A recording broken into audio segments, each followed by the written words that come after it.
And here we are for the final match of the Kindred Week here on MTGO Masters Season 2. We've got me and Anurag in the booth for this one. Ali Eldrazi, Ben Wheeler, both 1-1, playing to see who is going to be going to that winner's pod and who's going to be going to that loser's pod. We've got zombies versus humans in it. Yeah, I'm looking forward to this one. We got to see a little bit of each of these matches already today, and I'm going to be honest with you. The humans deck looks super sick with the main deck is its static casters. The zombie deck has an infinite combo, and I don't know who's actually going to come out ahead. This is going to be a pretty close match. I've been telling you all night, my friend, this zombie deck is a sleeper. This is like sleeping behind. I don't think it's fine-tuned to be tier 1 yet in modern in general, but tonight, even in its early forms, I think this has only been out for a couple of weeks now. I think Sodak's been playing it quite a lot as well and trying to tweak it. But this deck can do things, my friends. Might have a few too many land right now, but that's fine. We've got ways to set up our combo, and we've got the Warren Soul Trader in hand, which is key. But Ali on the play and starting off with that turn 1 Aether Vial. Yeah, Aether Vial really interesting. This is a tried and true staple for a lot of these kindred archetypes. We've seen it in humans, goblins, but zombies, honestly, you don't see Aether Vial in this deck because your curve is usually just super low. And come on, it's zombies, right? Half the time you're going to be casting them from your graveyard anyways. Aether Vial doesn't help you there. And of course, you know, we've got Stitch Supply entering the battlefield. Yeah, that's going to mill 3 cards. We know that there's got some graveyard synergies with grave callers, etc. But in hand, you can see already we've got a Nightmare. So this is playing to our advantage. Getting cards in the graveyard is where we want them to be, especially this early on in the game. Give us, I think we're maybe like 4 maximum, maybe 2 turns away from being able to just go off and win on the spot. This deck is just like it plays a lot of Yawgmoth. Yeah, I could definitely see that, right? Pseudo Yawgmoth style sort of deck. Now, the humans deck doesn't generally play main deck removal. Obviously, we mentioned the Izzet Static Caster. We've seen the Izzet Static Caster today, but Meddling Mage is a great turn to play here, and we'll see what Alli names. Last time he sniped the exact card he needed to. Can he do it again? Well, open deck lists. You know, we do give all players access to each other's deck list before this. So being able to bring a card where you've got, the full 75 in your opponent's hand, know what you're scared of. And yep, Ali managed to snag it again. Nightmare was the card named. Jeez, he's got it on lock. 1, 2, 3, 4. And I mean, it makes sense too. If you look at the board state with the Marionette Apprentice in the graveyard, I mean, this is the card that Alli wants to not see in play from Ben's side. Only way to get it really into play on turn 2 is either casting a new one or bringing it back with Chthonian Nightmare. And the Nightmare does have a lot of other long-term implications, so I like shutting down this card. We'll see what the follow-up is here, but check it out. Flare of Malice is an insane top deck here for Ben. I do love it, but I'm really scared of that Aether Vial. If there's a 1-drop in hand against Aether Vial, oh no, because this is the highest CMC. So yeah, no matter what, we're hitting that Meddling Mage. That is a great find here. Yeah, and now Ben is just going to go through the motions here, sort of figure out how to best sequence this turn.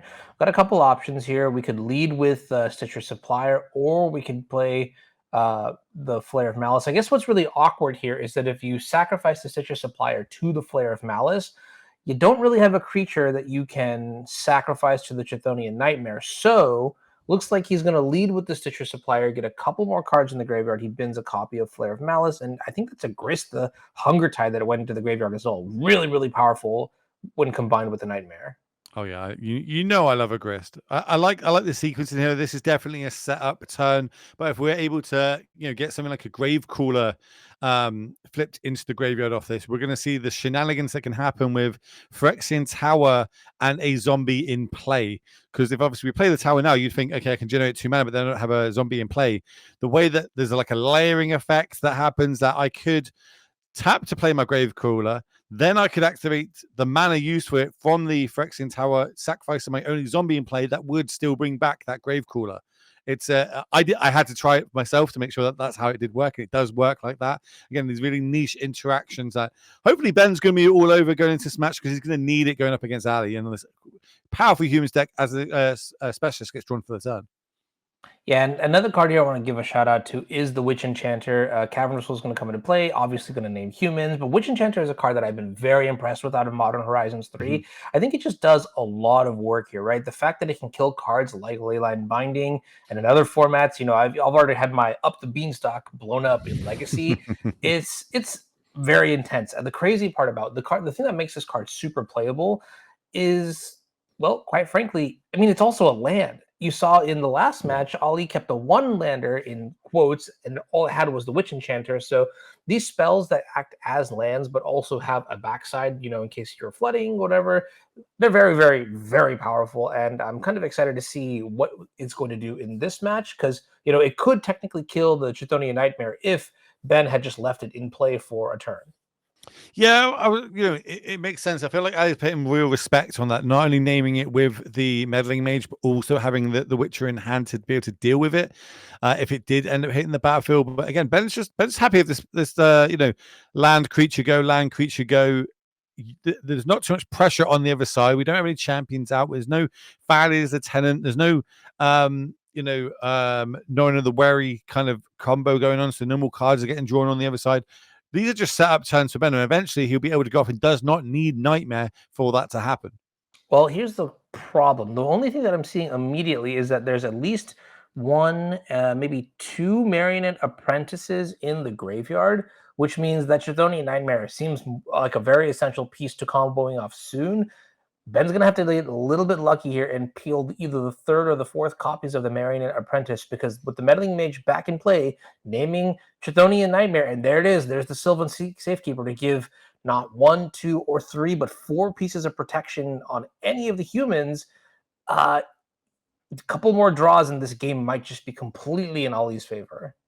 We've got Unearths in the deck as well, so we could get it back from Unearths. I think Ben's playing a full three copies of that, so that is another way to get it back. But then the other side is we could just do the go wide strategy, go for value train here, But there's no pressure from Alli at the minute, so Ben's just entitled to go. Play my creature, play my every creature. I can sack them at instant speed if I need to generate some treasure tokens. But if we do mill over everything, as in all four. The other two apprentices and all the unearths, then it is going to be. I don't think Ben's deck can win a straight up creature versus creature battle. Yeah, that's a good point. I mean, the thing is with cards like Guide of Souls in Ollie's deck, for example, there's a lot of ways for Ollie to sort of go over the top in simple 1v1 combat. Humans have just generally been very good at going wide and then putting a bunch of counters on creatures to make each individual, threat a threat that you need to be very afraid of. That's where they completely outshine the zombies. I mean, zombies in general, like Gravecrawler, for example, it literally can't even block, right? So, you sort of get an idea for which zombies are going to be, or which archetype is going to be good at attacking and blocking. But I'm a big fan of the shenanigans that this graveyard deck does provide. I'm looking through the deck list. There is a Cursed Marauder in the deck as well. 2 copies of that, and obviously that will be able to get around the protect or the ward element that could be thrown out. Is it? It's not ward, is it? That's not the key word. That's Sylvan Safekeeper gives. It's a Shroud. Yeah. Sylvan Shroud. That's from old school. Yeah, old school. Yeah. Shroud is back when design was symmetrical, or more symmetrical rather, and that means that you can't even target your own creatures with spells because that's how Shroud works. Kick in the teeth. Here comes another bit. And I like how Ben's not even thinking about it. It's just literally just looks like it's just F6. Like, oh, cool, F6. I haven't got anything to do this turn. Could potentially try and sacrifice them and try and find some grave crawlers, get them in the graveyard. Has already we're 26 cards into this game and still not found any of them. So there are full 4 copies. Could end up finding more if you need be. But really setting up to try and hope to get to hit that apprentice off the top and get this game closed out. Because the longer we let Alli kind of draw cards, the worse it can end up getting for us as a Phantasmal image. Yeah, Satoru and this Aether Vial, that's a pretty sick combo. You see what happened there? He flashed in Satoru on the end step. It came into play without any mana having been spent on it, and then drew a card. That's pretty cool. Yeah, I feel like I should be picking some of these up. I feel like every time I see Spike playing, he's always playing one of these ones. This one, the new ones from Assassin's Creed that have come out, which of course everyone can get on Magic Online and play to your heart's content. But these are some of the Demir cards I think I need to start picking up a little bit more. Not really my color combination of choice in Magic, but we do what we need to do. Yeah, I'm trying to think here. If Ollie's goal is to sort of lock out any potential combo pieces, Phantasmal Image, copying like Meddling Mage and naming something like Marionette Apprentice, would that seal the deal here? No, we'll be able to sacrifice the gas, and the gas can target it, giving it -1/-1, and then we'll sacrifice the land to give it shroud, because we give it shroud that also targets it, which means that it will end up getting sacrificed. But that worrying off the top, that knowing the worry off the top is going to be huge into a stack. Okay. All right, and this is what I mean. Like Ben had these setup turns, needed to hit a lot sooner rather than Alli hitting. Alli just hit back to back, and now we've got the draw engine on. Now we're able to kind of hose down all these 1/1s on the other side of the battlefield, and yeah, that could just be game winning straight here on turn. What were we on turn 4, turn 5?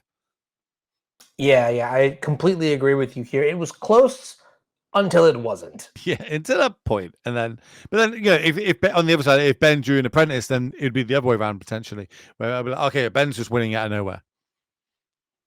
All right, so Staticaster is going to take care of not one but both Stitcher suppliers. Yeah, I was wondering. Yeah, I think we're going to sacrifice it in response to there isn't smart. the target. Get ourselves a little treasure token. We did mill 3 cards. I think one of them is a grave crawler, right? I think that was the first one out of the 3 that was milled, but also one of the unearths in there, plus a Bowmaster. What are your thoughts on Bowmaster now? I know there was a lot of talk of people didn't really like that in Legacy, but now Grief is kind of taken over that role. Yeah, it's kind of crazy. I mean, you even see it in like Modern, right? Like if you rewind to like 9 months ago, Bowmasters was the kind of card that was just like, all right, every deck you have to sort of build it with Bowmasters in mind. And now I feel like with Modern Horizons 3, Bowmaster has sort of just like naturally shifted down in power. There are a lot of really powerful creatures that have come into play with 2 toughness.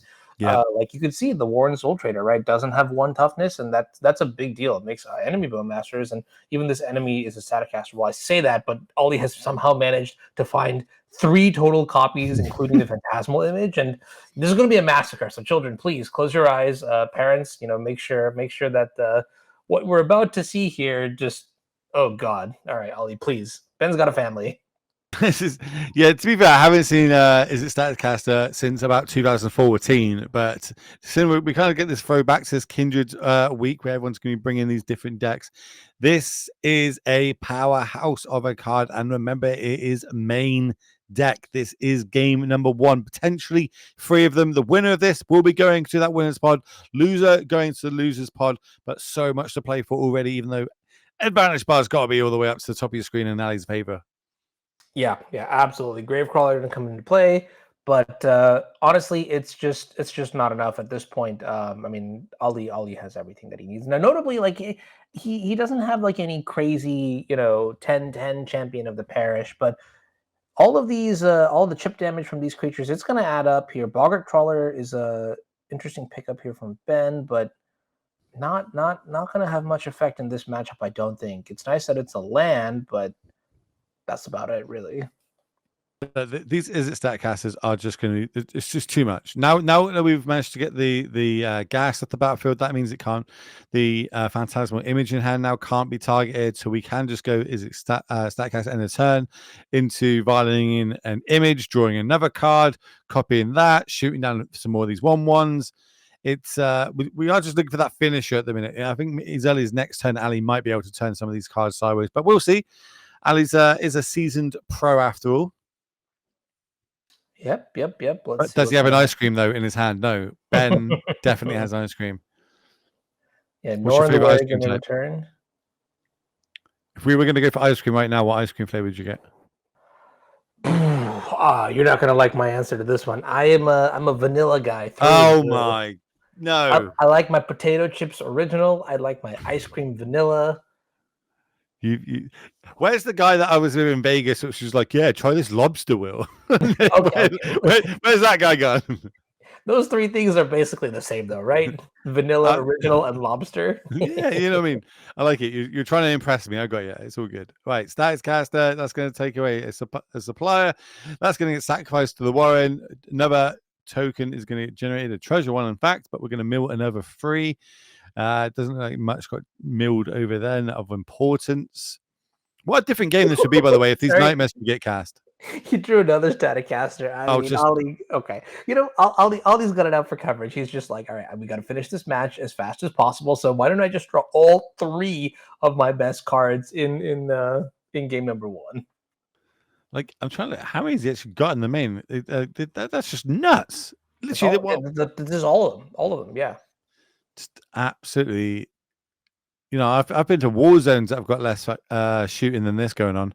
Being able to kill all these creatures on the other side. Can you start killing the Warrens now by targeting them 3 times? End of turn, target one, it gets sacrificed, untap, target the other one. I don't even know how Ben can come back from that. He definitely can't at this point. I think we're watching Alli optimize how fast he can close the game out and watching how carefully he can sort of prevent Ben from finding a way to get back into this game. Now, with Vial on 3 and Vial on 2, we actually have access to the full 4 instant speed activations of Izzet Staticaster.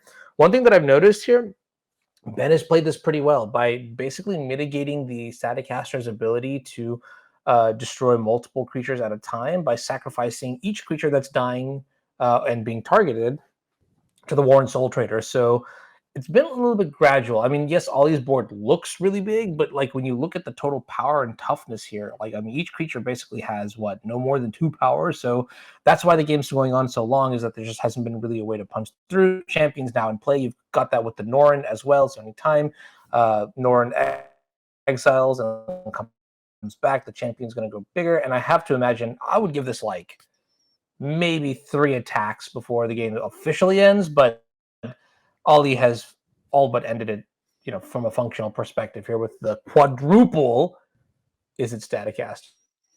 Yeah, like, what I mean? Or we're basically a tenant for Tap Valley is a tenant away from just giving everything here +1/+1 as well. If we've been there, it is off the top, just as I said it.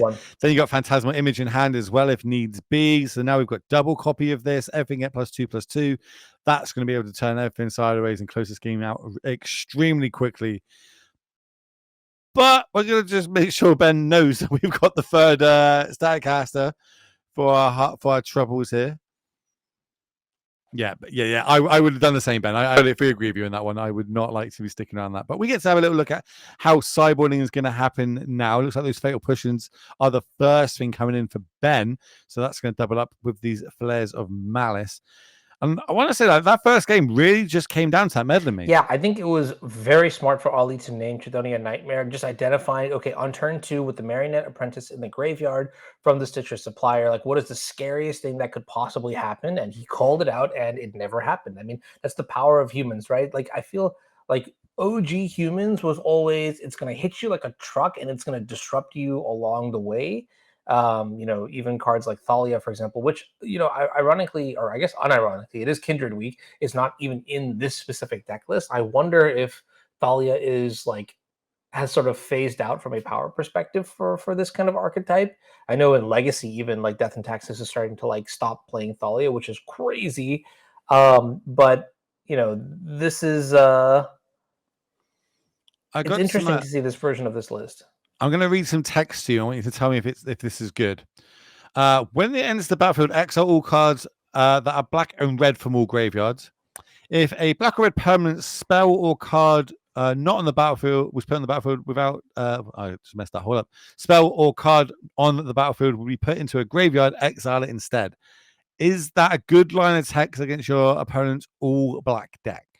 I'm going to channel my inner Ben Wheeler and say that is Sanctifier and Vec. And yes, Will, that's going to be insane in games 2 and 3. There's 3 copies in the sideboard. They're all coming in, and I have to imagine that that's going to be a slam dunk draw. Probably even game ending, kind of in the same way that Meddling Mage was on turn 2. I'm looking, the only way to get that off the battlefield is with a flare. Yeah. And you've got to hope that there's nothing bigger than it on the battlefield, or it is sticking around. So yeah, not only have we got some main deck hits, we've got some hits in our sideboard for Alli. He's 1 game away from taking this one down and going to the winner's pod. Looking at this opening hand though, this is a human's dream. Turn 1 champion, turn 2 double champion. Everything it's huge. There's maybe one more land than he would like, but I'll definitely take this as my opening 7 up against the zombie deck, especially when my opponent's playing things like Gravecrawlers that cannot block. Well, check this out though, right? That's a turn 1 Gravecrawler, a turn 2 Marionette Apprentice, and a turn 3 Warren Soul Trader, and you've probably got game. And I was going to say, oh my goodness, just imagine if Alli actually top decked the Norn, the Wary to power each of these 3 champion of the parishes every single turn. And obviously, Alli being the god that he is, just has drawn Norn immediately. So turn 3, you're going to start seeing some shenanigans. And I got to say, I'm excited for it. Well, I would say that if MTGO Masters didn't just take down this one champion of the parish. Yeah, I kind of like this. Like, MTGO Master is not great. This isn't the best matchup for it. It's definitely stronger while I am on the play when my opponent's playing the 1/1s, without being able to pump them up. Getting that off the battlefield is great. Plus, giving me an Orca Mass token, which I can start using either my Bowmasters to get the flare on the battlefield working. I've also got the Marauder. So even though this was an amazing opening hand, if you want to be aggressive on Alli's side, we've got all the answers for it over on Ben's side. Yeah, no, what's really interesting here is though that this infinite combo is not exactly, I guess technically it can race, right? I forgot. Okay, so Marionette Apprentice is unique in that it allows you to deal damage by sacrificing not only a creature or, but also like a treasure token. And artifacts also proc the Marionette Apprentice. So if we actually played the Warren Soul Trader this turn, like we are right now, we sack both of those creatures, the Orcish Bowmasters and the token, play the Marionette Apprentice. We've got the combo online, and we are able to deal more damage than we will take. So this, Yep. I believe, is a turn 3 kill from the zombie side. This is what he needed to be afraid of. This is exactly what needs to happen. So for everybody does not completely understand what's going on, basically we have a zombie in play. So all we need to do is generate 1 mana every time, so this Grave Cooler will come back. Well, because we've got the zombie, we can use the treasure token, bring the zombie back, then sacrifice the zombie and get another treasure token. And every time we do this, it's going to cost us 1 life. But while we've got the apprentice on the battlefield, every time we sacrifice a creature and an artifact, our opponent is going to lose 1. So for every 1 life we lose, our opponent will lose 2. It's a few clicks, but Ben's going to be more than happy to do that in here and win turn 3. That's how you beat this humans deck. Yeah, what's really interesting to me too is how Ben sort of converted the tempo play of the Orcish Bowmasters into just a seamless execution of his combo. So he played the Bowmasters on turn 2, sacked both of those creatures, and then played the Marionette Apprentice. In the back of my mind, I was like, okay, you put the champion into play, sure. I'm just going to play my turn 2 Marionette Apprentice, take the turn off, and hope to draw the 3rd land for the Warren Soul Trader. But Ben was like, nah, we're going to disrupt you and kill you. And, Ben had mentioned before, we're going to go into game 3, take a look at sideboarding here one more time. Ben had mentioned that he had been playing one of the 2 decks that he brought today in leagues, just personally practicing. And if I had to guess, Will, it's probably the Zombies deck. Man, I've been playing this deck. I told you, I bought into this deck. I have this deck in paper now. I think it's really, really cool. I don't think this is the final version. Don't get me wrong. It is very much lots of 4-ofs block. I feel like there's probably some crazy iteration where someone worked the numbers out and the mana, etc., etc. But right now, it's awesome. It's also meeting all our criteria for Kindred Week this week. It's now in the final game. Ben's going to be happy. Alli's maybe not going to be happy if he loses on turn 3 again, but has the tools. As we see now, we're going to bring in these solitudes just so we've got a way to get that Warren off the battlefield if it does hit the battlefield. So we've got another counteraction to the combo happening. Everything to play for in game 3. I'm literally cannot wait. Yeah, I actually really like adding the Solitudes in.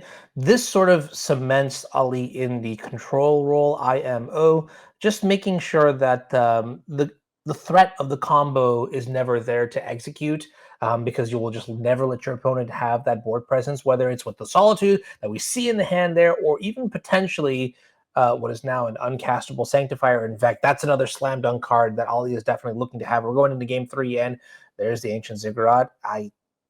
Just time to get heavy-handed here. Champion on 1. Now, do we fail push out or do we set up? It's like now draw another land. Maybe we go for a bit of a setup turn because I can double spell next turn if I need to. If that champion does grow crazy out of reach, which turn 1 champion to turn 2 10 does make it a 3/3, which is pretty scary. Also, 1-off basic. I love it. Like, I don't think I ever played a basic in any of my humans list. Maybe a basic planes back in the day, but it's Alex playing the full 2 and a planes. Okay, we'll check it out here. The turn 2 Thalia is kind of interesting here. You might be thinking, oh, we're missing out value for the champion, but I think what's really important here is the mana efficiency of the turn 2 Thalia. Plus, it does power up your champion a sufficient amount as well, giving it 2 counters. I mean, Ollie's goal here is basically to just go sideways and attack, right? You don't necessarily need the biggest board in game number 3 because you've committed to being so disruptive. So just cementing in this, what is it, like 3, 4, and it's scaling power and toughness too. The only thing Ollie wants to do from this point onwards is disrupt, disrupt, disrupt, and that's where the Solitude is going to be very good. Yeah, I feel like it's going to play a really pivotal role in this match. At some point, Ben's going to go for it, and he's just going to get completely blown out. But the reason that this is what humans decks do, right? Like if I could start off with a champion, especially into a lieutenant, now every single time I do my game plan, which I think this turn might just be another champion into another lieutenant, by the way, with the Phantasmal Image, leaving up Solitude, that's a pretty scary turn and a big, big board. Just it depends if Ali wants to go that route or go a bit more disciplined here. But nope, we're going for it. I actually like this. I'm going full on. Yeah, limit the number of turns here. I mean, you don't actually have a way to deny the combo with like Meddling Mage and or Sanctifier and Vec. So here, denying a couple draw steps is very, very wise. And also, we're attacking 10 this turn. Yeah, what the heck? Yeah, Ali's like, nice turn 3 win, Ben. Well, how's this on this is my turn 3 now. I'm attacking for 10. You can do some nice chump blocks here though and get a little bit of value if needs be. And Ali's being patient, holding on to that Solitude. I like that as well. A little bit of life saved, a little bit of life drained on the other side. 3 cards milled. We see a couple of Bowmasters in there. This is definitely past the Bowmaster time. Unearth though isn't a bad one. That's a really good one. I don't think there's a Gravecrawler in the graveyard, so there's no combo this turn. But we're going to play it out and threaten it anyway. So now Ali's going to have to work on his timings. Yeah, and there's no way for Ben to sort of there's always going to be a passive priority in casting the Gravecrawler. So Ollie should, even if he misses it the first time, he will always have another chance and another chance and another chance to actually get the Solitude into play, exile the Warren Soul Trader. I guess my question is do you go after the Soul Trader here, or do you go after the Marionette Apprentice? Well, if you're going to go for the Apprentice, you have to do it now. Because once the trade's on the battlefield, you're never going to, it's going to be, Ben's just going to sacrifice and make a treasure token. Also, to add that if we do it now, or if we let the one trade, Ben's going to have access to more mana, which could cast an Unearth from the graveyard, get back on Orcish Bowmaster, kill one of these creatures, generate 2 more tokens. I can sacrifice another one of them, and then Fatal Push the big champion on the battlefield and really reduce that board state for Ali on the other side. Like, obviously, we've got God View here. We know exactly what's in both players' hands. But over on Ali's side, this is not an easy decision. Fire it off or to be disciplined. Yeah, I'm going to let Ollie figure this one out. I mean, he made it all the way here, playing for the winner into the winner's pods. So, Ollie, let's see what your decision here is. Looks like he's going to let the Warren Soul Trader resolve, immediately going to sacrifice that token and start the shenanigans. But now I think, Ollie, you have to pull the trigger. You're almost priced. If you didn't do it before, that means you're committing to do it now. And you can see he says, well, my last 2 cards were the White Force of Will. Here's Solitude. Goodbye, Warren Soul Trader. Yeah, this doesn't mean that Ali's in top deck mode right now, though, and I do think we're going to be able to. I think we just let this resolve. Right? We're going to get 1 mana anyway. That 1 mana can be used for Fatal Push or to unearth Orcish Bowmaster here. We're not in a bad position over on Ben's side. If we can get that big champion off the battlefield, the rest of it's not too bad. And Chump, we just gained 3 life as well. I think we'll definitely be able to survive this turn cycle. It is a big boon that Solitude is not a human, because that's a lot of word, could you imagine? Yeah. And now this is where Ollie just needs a little bit more to cross the finish line. Eighth of Vial is not that little bit more. Eighth of Vial great on turn 1, not so great on turn 4.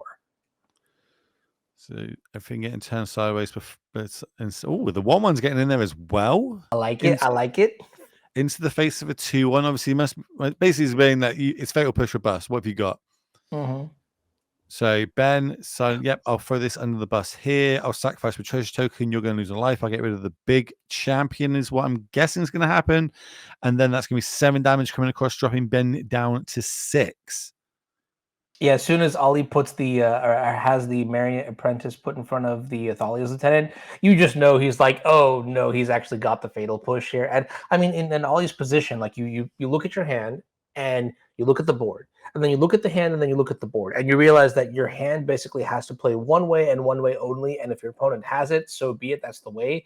In this case, Alli did everything right, and Ben just had it. And so we're gonna see now. Well, I say Ben, he milled something because he moved really, really quickly for it, and it is a Northern Warren Soul Trader. But I don't think. Oh, there is a Grave Crawler in the graveyard, but we don't have enough life to do the combo.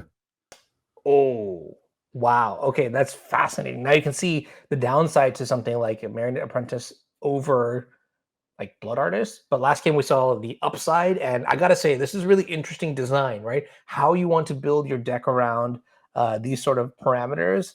I still don't know what's better, but that game too, where the Marionette Apprentice just closed out the game from like 14 to 18 life or whatever it was, is enticing. Just this is where you wish you could do the other way, do it the other way around, you know? This is the one thing in these decks that I've been playing it with a couple of different cards, but like every time I do one cycle of the combo, there's no way of gaining life in this deck. That's the problem. If we could find the way to gain the life, then it is going to be an infinite loop, so to speak. But it looks like Ben's gonna go for it a little bit here. So Gravecrawler, we're just gonna bring that back, get a little bit more damage in. I'm not miscounting here, am I? If you're miscounting, I'm miscounting as well. So we go down to 4, sacrifice the Grave Trawler, generate a treasure token, sack the treasure token, go down to 12, back up. Maybe we're just getting value. Maybe if we can get them low enough next turn, and it opens up a few more top decks, opposed to if we let if we are chump blocking with this one Soul Trader, we want to give ourselves the best possible outs next turn to actually just straight up winning the game. Probably something along the lines of Unearth or Nightmare off the top would be game winning as well. So okay, I can see where Ben's coming from here. That's such a 5-headed play to make, though, right? That's what I mean. Like, I don't think I'm big brain enough to think to actually work that one out.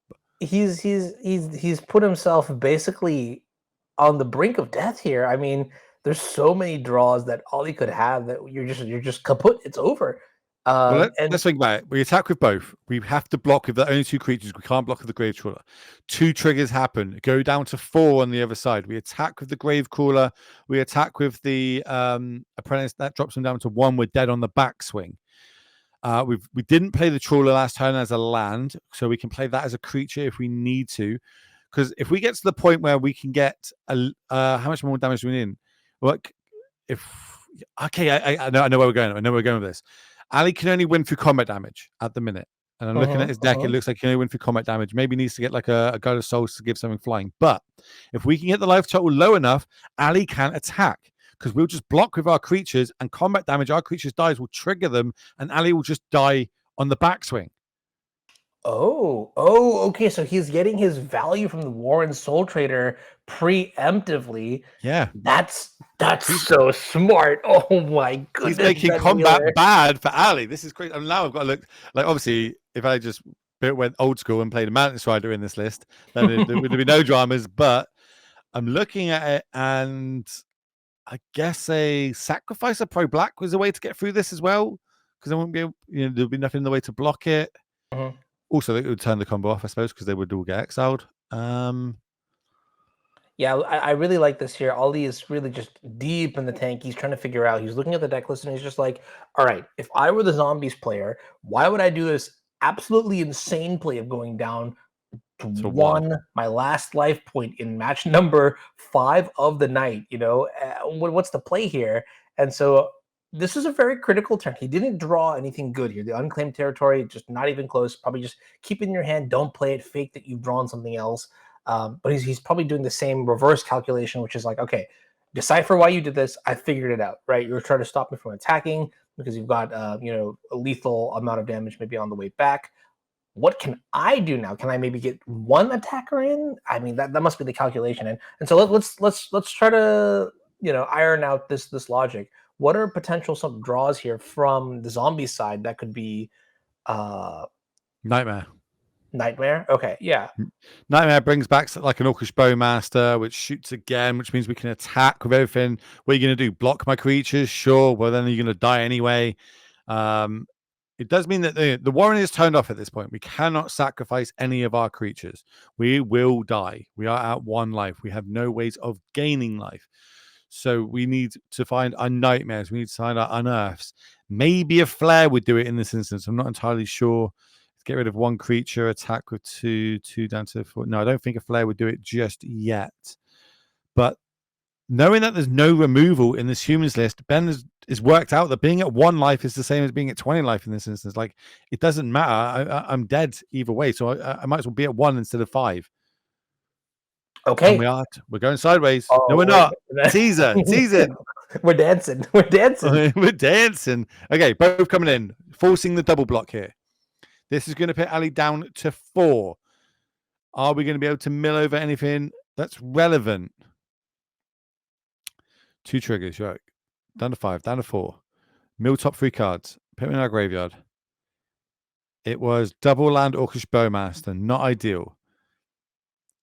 Yeah, I mean, not having to draw the Mire is pretty nice. That's a coin toss that goes your. Ooh, wait, that's an interesting one. That's an interesting one. Doesn't do like last time would have been great. Yeah. So, oh my word, no. So Alli turns. No, Ben, we turn them both sideways. I suppose maybe playing around something with Aether. We turn them both sideways here. Then they're at 1. We play the creature. That's our blocker. Ben can't. Alli can't attack because he'll die to the trigger. Playing it safe, playing extremely safe, playing around a Aether end of turn to put another creature into play. That's got to be game then, right? There's no way for. Oh yeah. No. Okay, we can block. We can block and get another draw step. No. Oh no, we can't. Because the Marionette Apprentice would then. Oh, it has to be Sanctifier, right? Because then it doesn't hit the graveyard, so the trigger wouldn't happen. Oh, okay. How does this work? I don't know what happens. I don't know. I don't know. Okay, I mean. Wow. Okay, but if there was a draw that could get you back into it, it's definitely the Sanctifier. That this game number 5 deck. Hype. Oh my god, so hype. This is why we watch, and this is why me and you put these shows on. It's for these hype moments. My goodness, I can't believe he drew it. Like that's it. That was the only card that can survive in this situation. But let's think about it. If we play this, we're dead to an all-out attack. Because there's 1. Oh no, because we go to 1. Yeah, we'll go to 1. We'll only take 1 damage from the Apprentice. Yeah. Oh my goodness. Are we okay? Then we're attacking. Now, I don't think we should have attacked. I think that kills us. Because the trigger. Oh no, because we had to Aether the Sanctifier in before damage. Oh no. Now the triggers happened. And now that's it. We're dead. There's 2 creatures on the battlefield as well. We can only block 1. I think Alli might have misplayed. Turn both sideways. All right. I mean, Ben's doing what Ben's got to do here. Sanctifier is going to come into play. But the problem is exactly as you said. Now we're at 1, and that lethal damage from the Marionette Apprentice is going to cost us. And I think Alli would have had it. I think if he did when before damage, played the Sacrificer, no trigger happens. Blocks with both creatures, or one creature here, goes to 1, and then it's got the unblockable creature. Ben Wheeler's going to take this down. He's going to that's the winner's pod. Stole that game. Ben Wheeler, you're right. Winning 2-1 here. That is incredible. And that is our final match of the night.